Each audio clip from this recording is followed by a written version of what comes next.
Agora, Vera, em relação ao dia hoje, né? O dia é agitado em toda a Praça dos Três Poderes, porque depois de derrubar vetos de Jair Bolsonaro, a lei de abuso de autoridade e adiar a votação da Previdência, o Senado sabatina e vota a indicação de Augusto Aras para a Procuradoria-Geral da República. De uma certa maneira, todos esses temas estão interligados, né, Vera? De alguma maneira, sim. E esses e outros, Thiago. Então, todo esse teste de fogo sobre a Lava Jato, indicação do novo Procurador-Geral da República, lei de abuso de autoridade, a queixa generalizada ali do Senado, a decisão do ministro Luiz Barroso, que determinou uma busca e apreensão na casa e nos gabinetes do líder do governo no Senado, Fernando Bezerra Coelho. Tudo isso forma um caldo em que os poderes estão fazendo, na verdade, uma espécie de teste de ferro, né?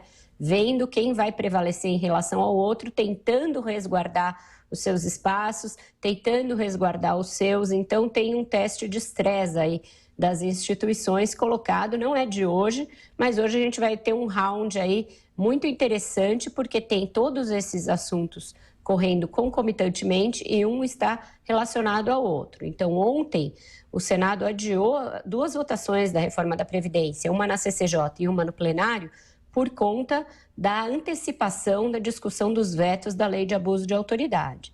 O presidente do Senado, Davi Alcolumbre, costurou isso com senadores de vários partidos e foi uma espécie de um recado ao governo e ao Supremo. Ao governo de um lado, porque derrubaram os vetos do presidente, em grande medida. Derrubaram 18 vetos que ele tinha feito a essa lei, mantiveram alguns outros.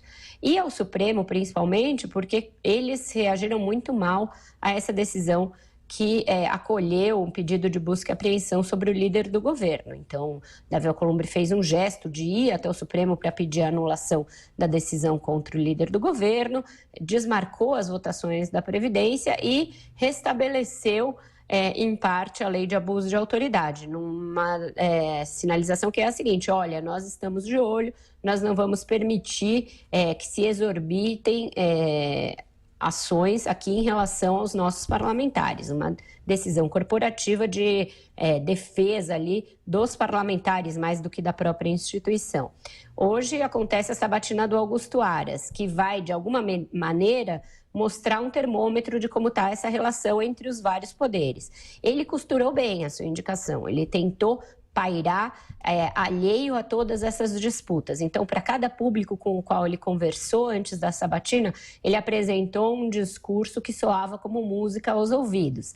Aos parlamentares atingidos de alguma maneira por investigações, ele prometeu que a Lava Jato vai ser institucionalizada, vai ser incorporada ao Ministério Público, não vai agir por conta própria, com autonomia, muitas vezes de forma ali assodada, etc. Então fez um gesto de contenção à Lava Jato. Por outro lado, como a operação goza de muita popularidade, ele tem dito nas suas manifestações públicas de que vai fortalecê-la, que vai mantê-la e que vai prestigiá-la, transformá-la numa política institucional do Ministério Público. Então, ele tem moldado e modulado o discurso a depender do público. Deve ter, portanto, uma aprovação mais ou menos tranquila. Se não acontecer isso, vai ser uma surpresa para a expectativa de todo mundo com quem eu converso.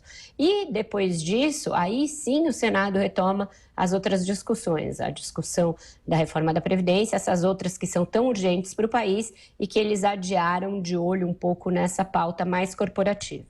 Vamos acompanhar esta quarta-feira agitada. Vera Magalhães, bom trabalho para você, estaremos te acompanhando. Até mais tarde. Ótimo jornal para vocês e até mais tarde, Thiago.